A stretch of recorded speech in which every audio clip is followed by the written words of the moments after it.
Espírito Santo. Amém. Rogai por nós, glorioso Santo Antônio, para que sejamos dignos das promessas de Cristo. Olá, meu irmão, minha irmã, seja bem-vindo. Hoje nós estamos fazendo um programa extraordinário, quase uma live. Para fazermos live, a gente precisa de 1000 inscrições, não é? Quero agradecer a você, porque já passamos da barreira dos 100, né? Já estamos com mais de 100 inscritos. Então quero convidar você, se você não se inscreveu ainda, se inscrever. Convide outras pessoas para se inscreverem no nosso canal, para que a gente possa divulgar cada vez mais a alegria do Evangelho. Hoje, de modo especial, memória de Santo Antônio, presbítero e doutor da igreja, nós vamos fazer esse programa totalmente voltado a Santo Antônio. E aí nós ficamos pensando, não é? Como é que nós vamos falar? Como é que nós vamos abordar a vida do santo? Para não ficar uma coisa muito extensa, nós colocamos nas mídias sociais uma sugestão de que as pessoas pudessem fazer perguntas. Graças a Deus, muitas perguntas chegaram para nós. Nós colocamos essas perguntas em bloco e vamos estar, a partir de agora, respondendo a você. Quero convidar você a já dar a sua curtida aí preventiva, tá bom? Para a gente ajudar o nosso canal. A pergunta que foi feita pelo maior número de pessoas foi: por que Santo Antônio é chamado Santo Casamenteiro? Eu vou deixar essa pergunta para o final e vou responder todas as outras.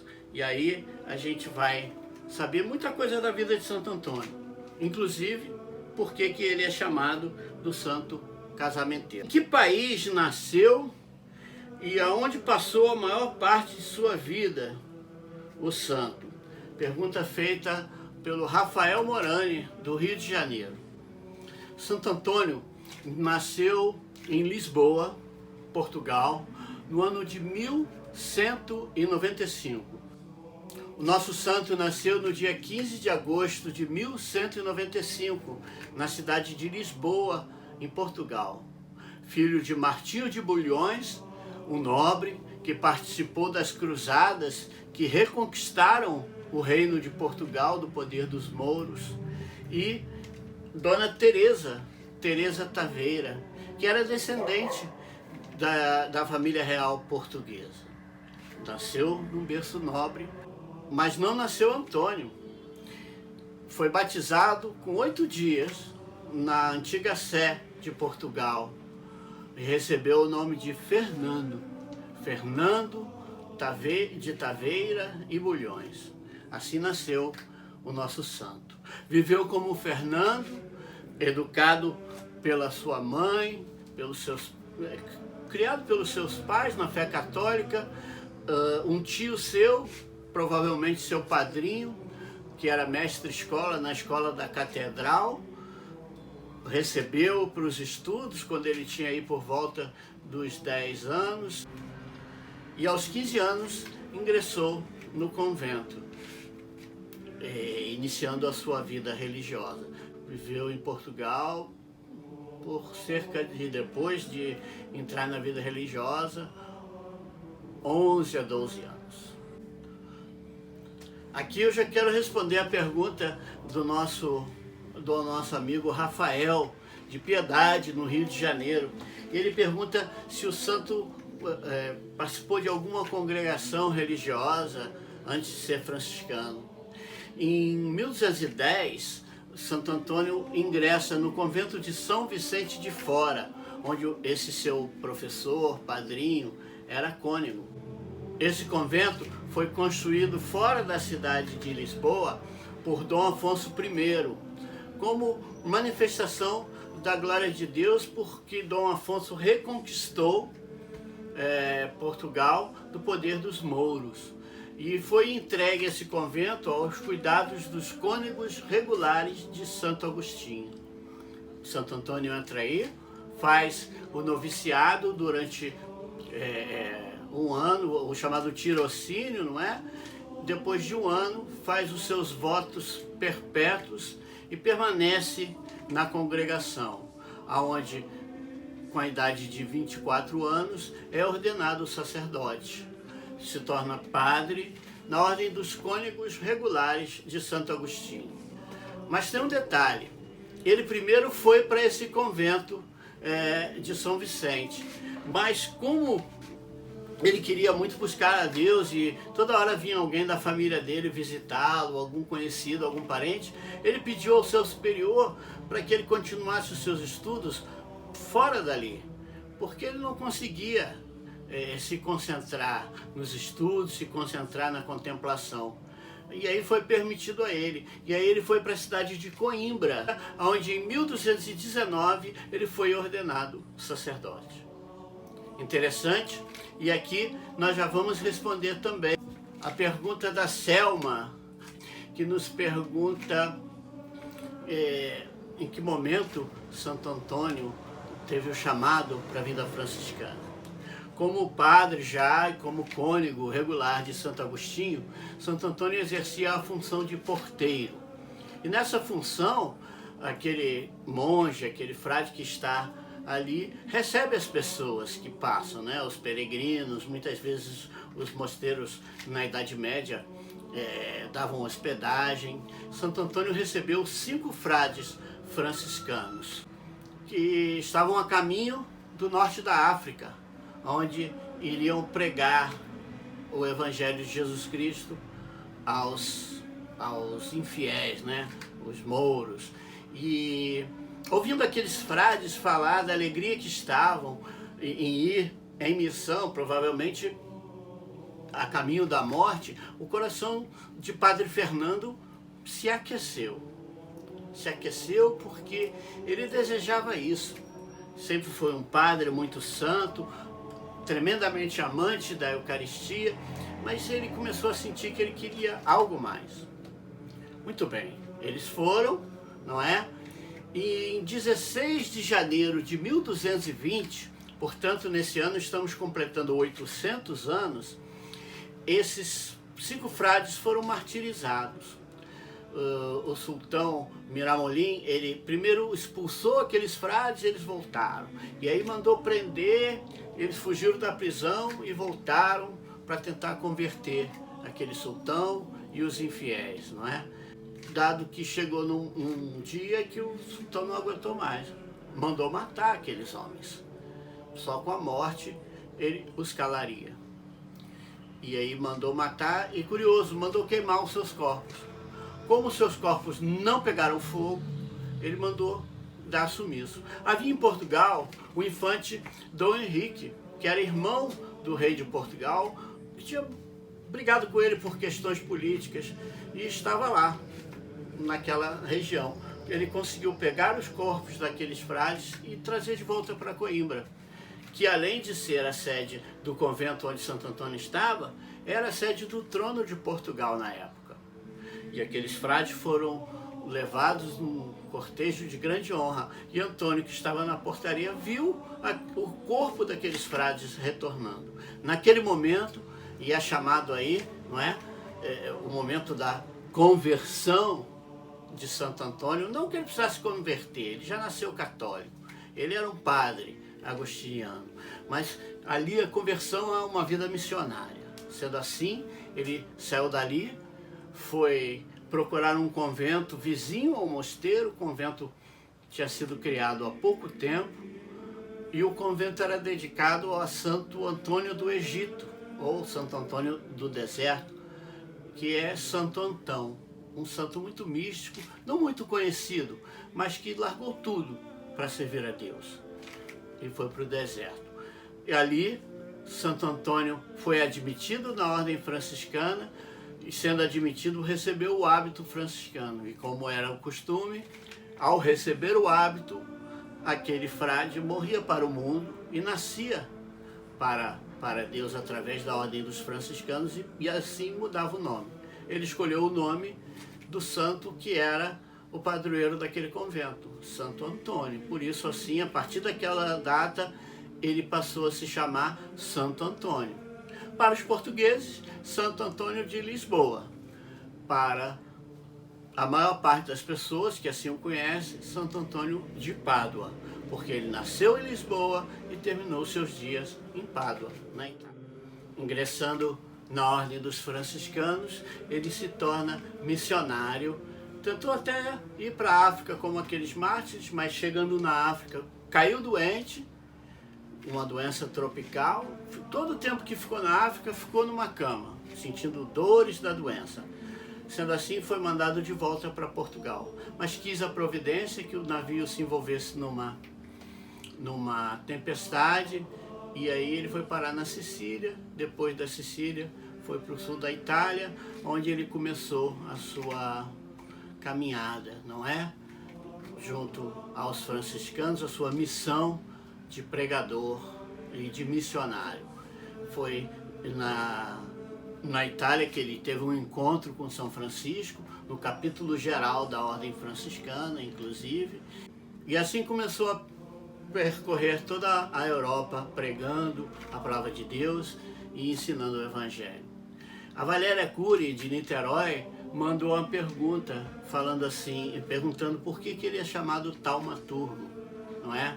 Nós, inclusive na nossa novena, nós mencionamos isso num dos dias da nossa novena. Taumaturgo, na verdade, é um substantivo masculino que significa milagreiro. Ele era chamado de taumaturgo porque durante a sua vida ele fez muitos milagres, não é? A gente certamente vai falar aqui sobre alguns dos milagres. Um dos milagres muito extraordinário, né? Se é que a gente pode chamar de um milagre extraordinário, o milagre da bilocação. Pergunta, inclusive, da Márcia, de Niterói.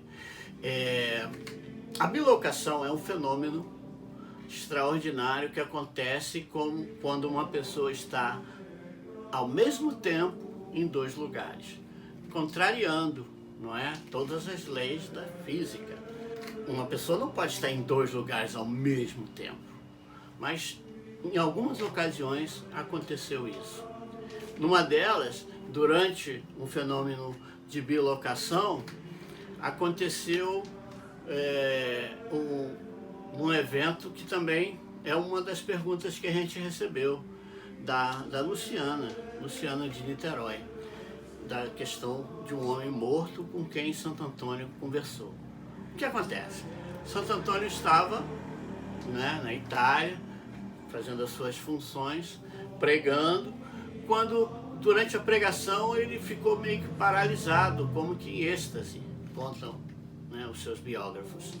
Naquele mesmo momento, Santo Antônio foi visto em Lisboa, onde o seu pai, Martinho de Bulhões, estava sendo julgado e muito perto de ser condenado à forca por um assassinato.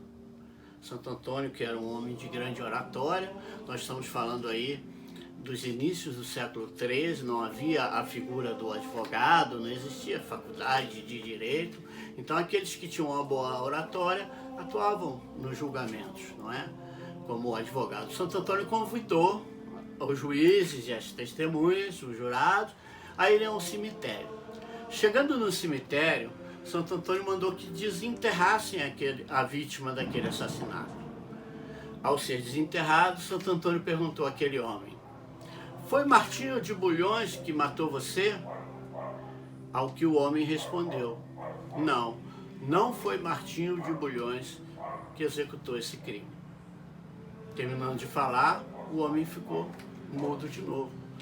Na verdade, morreu de novo, né? Por assim dizer. Todos ficaram espantados.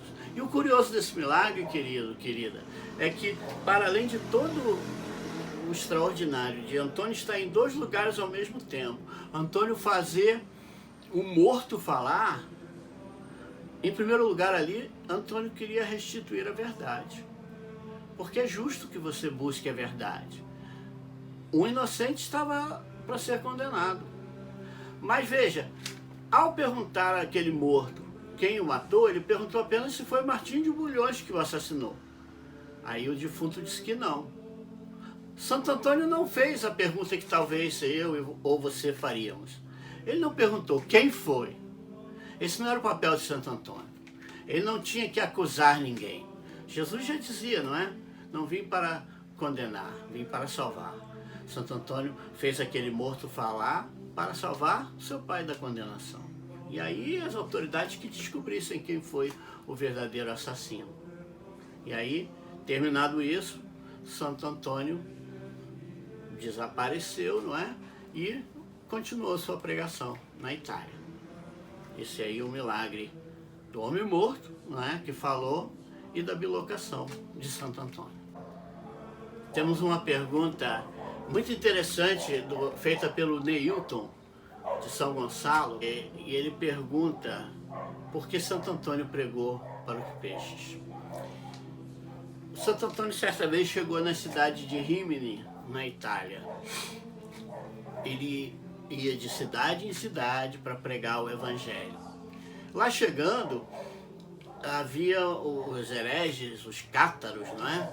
Uma heresia muito forte na Europa, os albigenses e os cátaros, que de modo especial pregavam uma austeridade na pobreza, inclusive se julgavam melhores que os franciscanos, mas eles abriam mão de tudo, toda a vida material, porque diziam que tudo que era criado na matéria era criado por Satanás. Isso é uma heresia, porque o mundo foi criado por Deus. As coisas materiais também foram criadas por Deus, não é? E Santo Antônio não conseguia pregar, porque as pessoas simplesmente não queriam ouvir aquilo que Santo Antônio falava. Santo Antônio, que conhecia a palavra de Deus, mais do que isso, vivia a palavra de Deus, colocou em prática o que diz o Evangelho de São Mateus, capítulo 10, versículo 14, quando ele diz: se na cidade não aceitarem a sua pregação, sai dessa cidade e sacode as sandálias, para nem o pó dessa cidade você levar. Santo Antônio se dirigiu a um rio que tinha ali perto e começou a pregar para os peixes. E apareceram todo tipo de peixe, os maiores aos menores. Se colocaram com a cabeça para fora, como que para ouvir o santo, e ali ele foi falando de todas as passagens em que os peixes apareciam na Sagrada Escritura. Foi de um peixe que Pedro tirou a moeda para pagar o tributo, foram 2 peixes que juntamente com 5 pães Nosso Senhor multiplicou para dar alimento àquelas pessoas, e toda a importância, toda a graça que Deus deu aos peixes, e que os peixes foram na história da salvação. Dentro de um peixe, Jonas ficou durante 3 dias. E ao ver essa pregação, as pessoas da cidade começaram a estranhar. Poxa, ele está falando para os peixes? Até os peixes estão ouvindo e começaram a querer ouvir. Resumo: terminada a pregação, os peixinhos foram embora, mas Santo Antônio foi aceito naquela cidade e passou alguns dias ali pregando e convertendo os hereges e confirmando na fé católica todas as pessoas daquela cidade. A Luciana também nos perguntou, Luciana de Niterói, pediu que falássemos sobre a passagem do jumento, não é? E a Eucaristia. Na região de Toulouse, na França, Santo Antônio estava pregando, e lá também os hereges tinham feito um estrago. E debatendo com um herege que não acreditava na presença real de Cristo na Eucaristia, é claro que na oratória Santo Antônio venceu o debate. Vencido no debate, aquele herege, diante de todas as pessoas que estavam ali na praça, fez um desafio a Santo Antônio. Eu vou deixar um animal meu 3 dias sem comer. E aí vou voltar aqui na praça e vou dar a ele de comer. Você venha com a Eucaristia. Se ele parar de comer para ir adorar a Eucaristia, eu me converto. Dito e feito. Aquele homem deixou um jumento 3 dias sem comer nada e se dirigiu no dia e na hora marcada. Santo Antônio celebrou a Santa Missa na capelinha. Ao final da missa veio com o Santíssimo Sacramento. O homem estava dando de comer uma relva verdinha, né? E o jumento, 3 dias sem comer, estava comendo. Quando Santo Antônio chegou com o Santíssimo Sacramento, exortou aquele animal que viesse adorar a Deus, a quem toda criatura deve adorar. O jumento, na mesma hora, parou de comer, se colocou diante do Santíssimo, dobrou as patas da frente, não é, como que se prostrando diante de Nosso Senhor, e ficou ali um tempo em adoração. Lógico, todas as pessoas que viram aquilo ficaram maravilhadas. Também aquele homem não é? Que não queria ser mais jumento do que o próprio jumento, acabou quebrando o coração e se convertendo à fé católica. Graças a Deus. Como se deu a morte de Santo Antônio? Terminadas as pregações da Quaresma de 1231, Santo Antônio se recolheu a uma cidadezinha perto de Pádua chamada Campo Sampiero.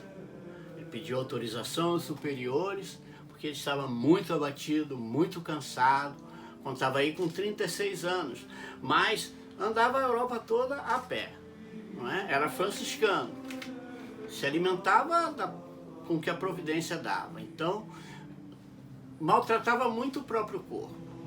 E aquela doença que ele adquiriu lá no norte da África, maltratava também o corpo de Santo Antônio. Aquela doença sempre se fazia lembrar. Então ele estava realmente muito abatido. O conde de Tiso, que tinha um palácio nessa cidade de Campo Sampiero, convidou Santo Antônio para ir ficar no seu palácio. Ele não aceitou, e então esse conde construiu para ele, numa nogueira, uma árvore que é bem firme, 3 nichozinhos, né? Um ficou Santo Antônio, nos outros 2 ficaram outros 2 frades. E aquilo virou meio que um conventinho para Santo Antônio. Tem um vitral na Basílica de Nossa Senhora Auxiliadora, em Niterói, que mostra mais ou menos essa casinha da árvore, não é? Onde Santo Antônio morava. E chegando o dia 13 de junho de 1231, no final da tarde, Santo Antônio não conseguia mais ficar deitado, porque ele não conseguia mais respirar. Foi colocado sentado, ali ele se confessou, recebeu os óleos da unção, cantou um hino à Nossa Senhora e de repente ficou com o olhar fixo ao longe. Um frei que estava amparando Santo Antônio perguntou a ele: "Para onde o senhor está olhando, frei?" E ele disse: "Vide Dominum", que quer dizer, eu vi o Senhor. Entrou em agonia, meia hora depois, entregou a alma ao Pai. Estava morrendo ali Santo Antônio, terminando a vida desse grande santo, que com 36 anos de vida, realizou tantos milagres, tantos prodígios, converteu tantas pessoas com seu amor a Deus, que 11 meses depois já estava canonizado pela Santa Igreja como Santo Antônio. E agora a pergunta, não é, feita pelo maior número de pessoas: por que que Santo Antônio é casamenteiro? Veja, Santo Antônio mais de uma vez ressuscitou mortos. Santo Antônio curou leprosos. Santo Antônio expulsou demônios várias vezes. Mas graças a uma tradição que foi trazida ao Brasil pelos portugueses, essa tradição nem no resto do mundo ela é muito divulgada, ficou conhecido como Santo Casamenteiro. Se você tiver a ocasião de ir no convento de Santo Antônio, do Largo da Carioca, ali no centro do Rio de Janeiro, você vai ver que no teto da Capela Mor tem uma pintura. Um homem, um prestamista, não é? Aquela pessoa que empresta dinheiro a juros, com uma balança. De um lado da balança, um pedaço de papel. Do outro lado, um certo número de moedas. Acontece que uma jovenzinha era muito pobre e não tinha o dinheiro para pagar o dote. Veja, as pessoas tinham que pagar o dote até pouco tempo, mas de modo especial na Idade Média, as pessoas tinham que pagar o dote para poder casar, as mulheres. Então aquela jovem se colocou aos pés da imagem de Santo Antônio e começou a pedir a ele, porque ela queria muito casar, ela amava muito o seu noivo, mas eles não iam poder casar, porque ela não tinha como pagar o dote. Quando de repente caiu um papelzinho nas mãos dela, com essa instrução de que ela procurasse aquele prestamista e que ele colocasse aquele papel na balança e desse a ela o número de moedas suficiente que pesasse o peso daquele papel. Ela foi, obviamente aquele homem não teve nenhuma dúvida, não é? Quem não ia querer pesar o número de moedas que pesasse um papel? Ocorre que ele foi colocando as moedas e o papel era sempre mais pesado. Até que quando ele colocou o número certinho de moedas que pagariam o dote, a balança se estabilizou. Ele, vendo que aquilo era um feito extraordinário, deixou a moça levar as moedas e a moeda foi e se casou. Essa história ficou muito conhecida, não é? E a partir daí, muitas jovens procuram Santo Antônio para se casar. E eu quero dizer para você, meu irmão, minha irmã, que não é ruim pedir um marido ou uma esposa a Santo Antônio. Não há nada errado nisso. O que há errado é que muitas vezes a gente deixou isso descambar para superstição, não é? Muita gente coloca Santo Antônio no refrigerador, tem gente que tira o filhinho de Santo Antônio, e o pior, queridos, é que tem gente que vende a imagem com o menino Jesus que dá para tirar, quer dizer, já está favorecendo uma superstição, que não é o filhinho, para começar não é filhinho, é o menino Jesus. Aí tira o menino Jesus, só vou devolver depois que arrumar um casamento. Então, não vamos ficar fazendo superstição, botar Santo Antônio de cabeça para baixo num copo d'água, nada disso. O Santo Antônio é um santo que ama a família, ama o sacramento do matrimônio e vai arrumar para você um noivo, uma noiva que convém a Deus, que convém a você. Ele pode demorar um pouquinho, porque não vai arrumar o primeiro que ele achar na rua. Vai arrumar alguém que te leve para Deus. Assim como foi a vida de Santo Antônio. Levou tantos e tantas para Deus. Quero agradecer a você que ligou para nós, né, que mandou mensagem, a Luciana, a Selma, o Neilton, o Ronaldo, a Mariana da Ilha do Governador também, Rayana, jovem também de Niterói, Rafael Morani, todos vocês que mandaram, né? Chegaram algumas perguntas depois que a gente já tinha começado, não é? Mas aí, se você quiser, entra lá no comentário. Se alguma das perguntas eu falei muito rápido, porque a ideia é não deixar esse vídeo muito longo. Ah, fala mais, explica mais aquela tal coisa, ou alguma coisa que a gente não falou, vai lá no comentário, pede lá, pergunta. Quem sabe a gente faz a parte 2 desse vídeo, não é? Parte 3, parte 4, enfim. Santo Antônio tem a história, viu? E nós estamos aqui para divulgar para você. Agora eu quero te dar a bênção de Santo Antônio nesse dia, que é o dia de Santo Antônio. O Senhor esteja convosco, Ele está no meio de nós. Por intercessão do glorioso Santo Antônio, Deus Todo-Poderoso te abençoe e te conceda a alegria, a felicidade, a paz e toda a graça. Em nome do Pai, do Filho e do Espírito Santo. Amém. Rogai por nós, glorioso Santo Antônio, para que sejamos dignos das promessas de Cristo. Amém.